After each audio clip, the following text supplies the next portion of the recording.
ever need to hear. Now, how you come to really believe it won't come from hearing these words. It comes from your own personal experience. And so we have a lot to talk about together. We want to talk about the details of your life that are important to you. We want to help you figure out how to adjust your vibrations so that you can be in a stance of receiving what you want.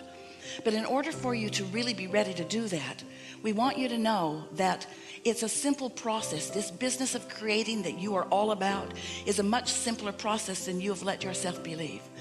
Most of it happens just by your existence here with others. As you explore life and observe it through your physical senses, you come to conclusions, even if you don't speak them out loud, about what you prefer. That's step one of the creative process. That's the asking part, and it matters a lot. Step two is this inner being part of you that we've been describing here receives your request and becomes the vibrational equivalent of the answer. So that means, if you will think about it, that when you ask, no matter how loud or subtle your request is, Source answers, and answers immediately. But you have to come with us in this strange world that we are talking about, out of the world of action and out of the world of trying to make sense of what others are doing. You have to step into a vibrationally sensing world in order to really understand what we're saying to you here. Because when you ask, it is given to you immediately, and it is given to you in the early form of creation, which is a vibrational form that has the full potential, just like the seed that you put in the ground has the full potential to be the stalk of corn. It has the full potential of this vibration turning into things, turning into experiences, turning into the full blossoming, see it, hear it, smell it, taste it, touch it, manifestation that you desire. But it isn't like that right at first.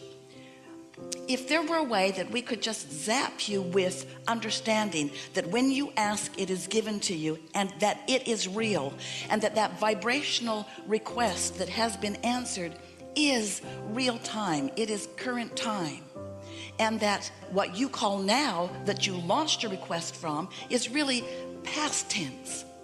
But it's hard for you to hear that because you think in terms of what you can hear and see and smell and taste and touch. You think of that as reality, and you think of it as current tense. You think it is of now. But we want you to hear, try just a little bit. We want you to hear that once it is manifested, it's really old news, because it has been in the process of becoming for quite a long while.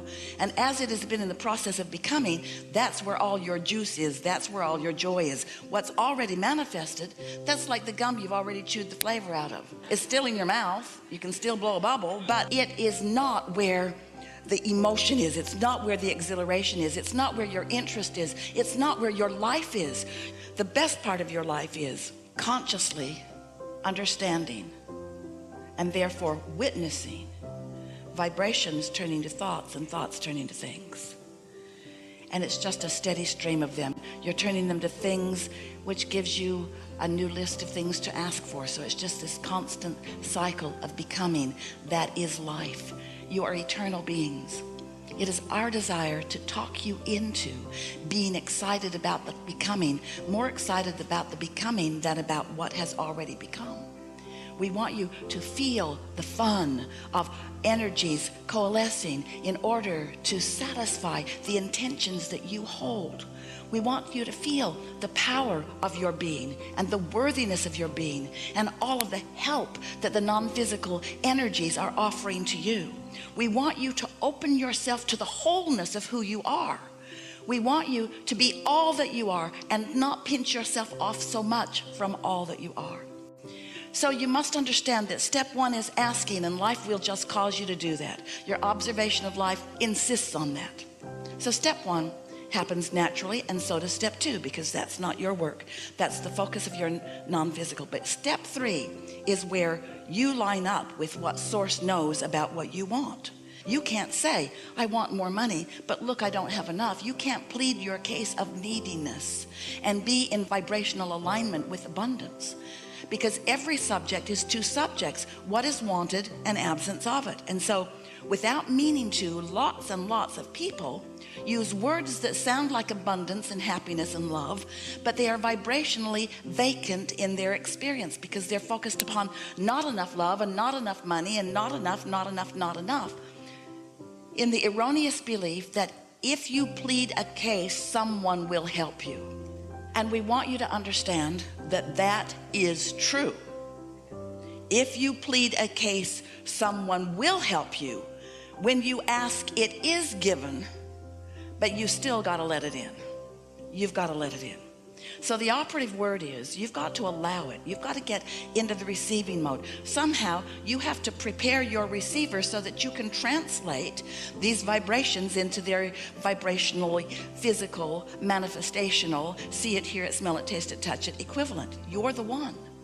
And at first, this just sounds like, it sounds like we're reading your mind. It's really interesting. It sounds like hard work.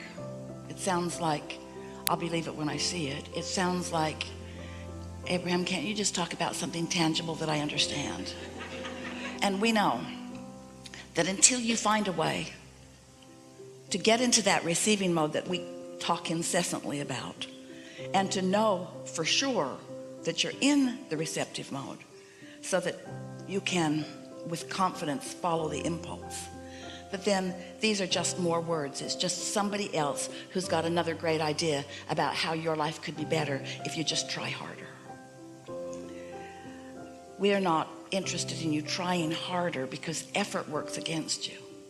We're interested in you getting in sync with the laws of the universe and letting the leverage that you've already accomplished, the leverage of syncing up with your inner being, with source energy, with infinite intelligence, with the energy that creates worlds, and letting all of that momentum work for you.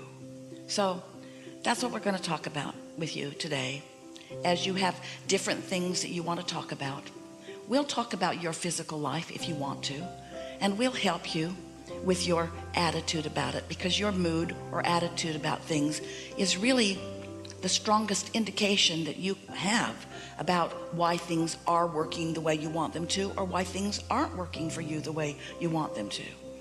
And it is our knowing that as these hours pass by, and as you play with us with interest and some willingness to accept that these are universal laws, and that the more you understand them, the more control you will have, not only over the outcome of your experience, but over the experience of the outcoming becoming.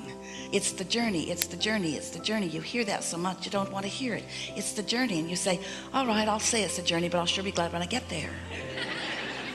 And we say, you're not ever going to get there, because as soon as you get to where you thought you wanted to be, there's a whole new set of contrasting experiences that causes you to launch a whole new rocket. So it turns out you're not ever going to get it done, and you will never get it wrong. It's just this ongoing becoming that you can't get out of. And so we're here to help you to enjoy what you are eternally caught up in. That sounded a little treacherous, didn't it? You're trapped in life. You can't get out. Even if you croak, you might as well start having fun. That really is our message.